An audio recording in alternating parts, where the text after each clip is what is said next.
Welcome back to another episode of Caregiver College series, where we talk about everything related to caregiving. My name is Henrietta Amma, and I'll be hosting today's episode with Maison Fields.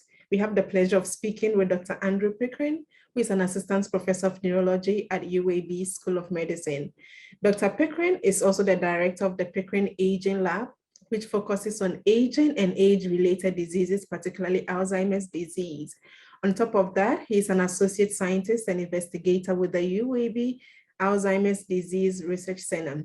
So welcome, Dr. Pickering, and thank you so much for joining us today.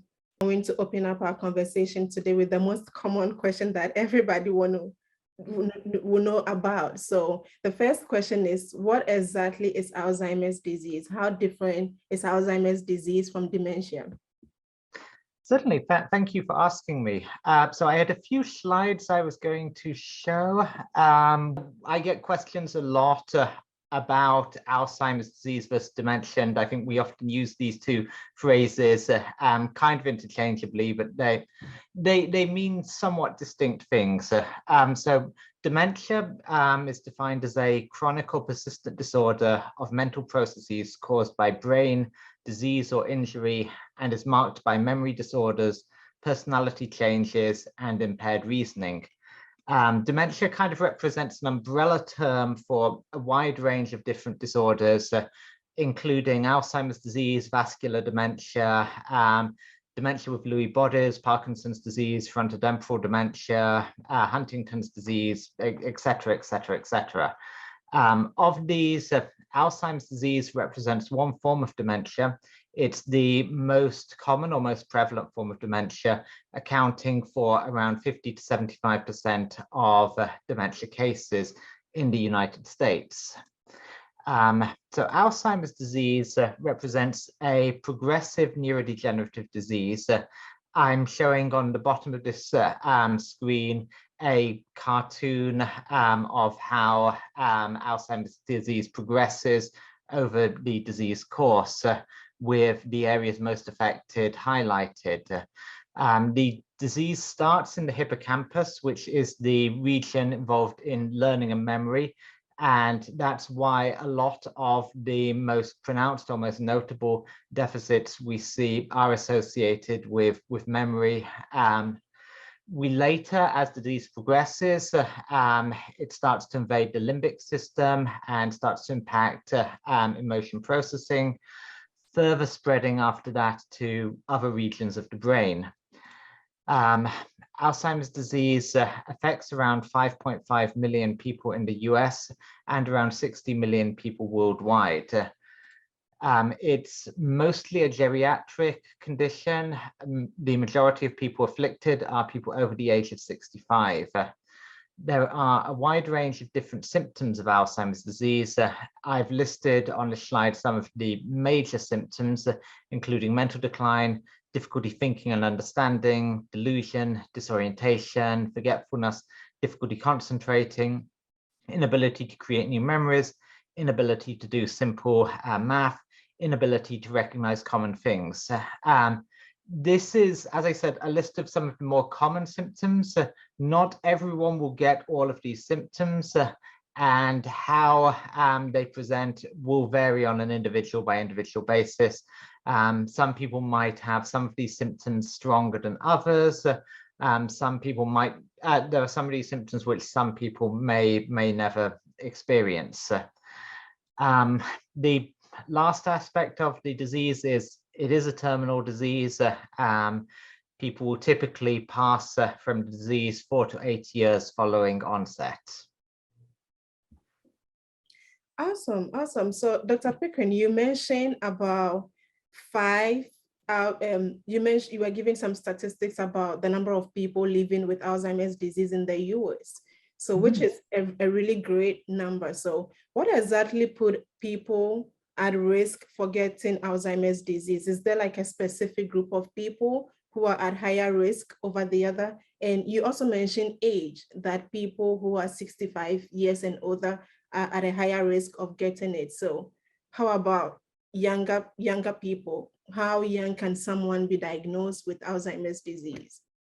Certainly, so those are all excellent questions. So first on this number of 5.5 million people, which is a lot. It's a scarily high number. So we are arguably in what could be termed an Alzheimer's disease epidemic at the moment. We've seen a dramatic increase in Alzheimer's disease cases over time. I'm showing a graph here of number of cases in the US by time. In the early 1900s, there were less than 100,000 cases of Alzheimer's disease in the US. By the 1970s, this had risen to 2 million cases. Today, as I said, we're up to around 5.5 million cases, and we're projecting that by 2050, a whopping 12 million cases in the US.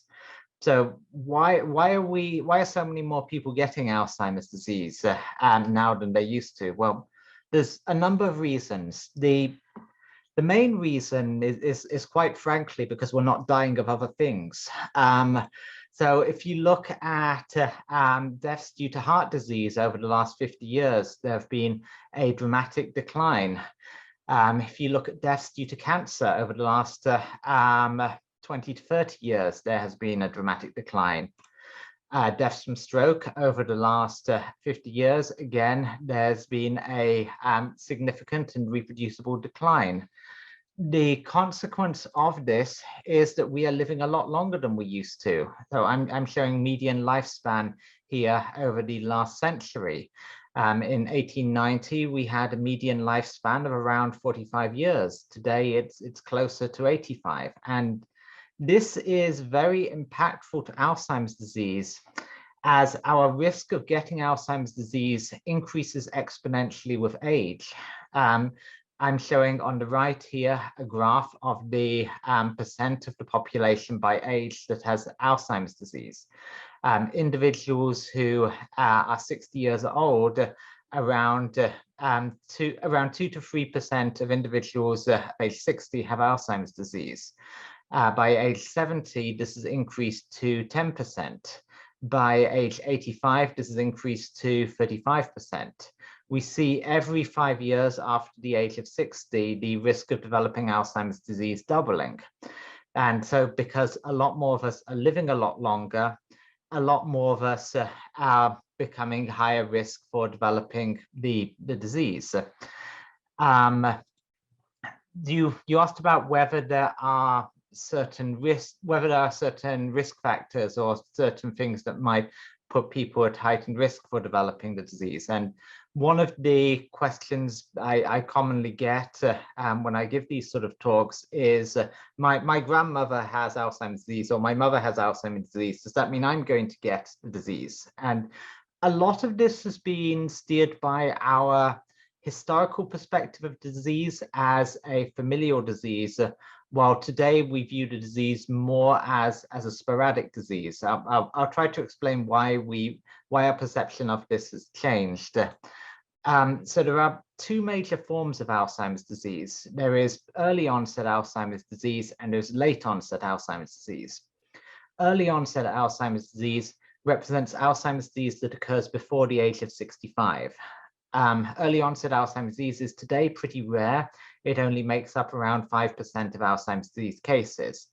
Early onset Alzheimer's disease tends to be familial, i.e. it's something that's inherited down family lines and is driven by mutations in different genes involved in the disease.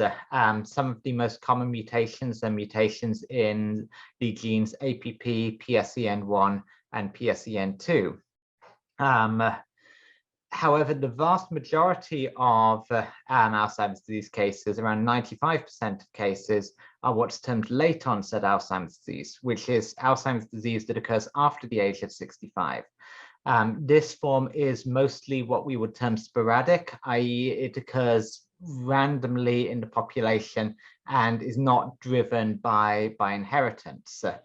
The point that I'm trying to emphasize here is that as our population has aged, we are getting far more people in these older categories which means we're getting far more cases of late onset Alzheimer's disease. Historically, when very few of us lived beyond the age of 65, most cases of Alzheimer's disease were early onset cases, which is why we used to view this as a familial heritable disease.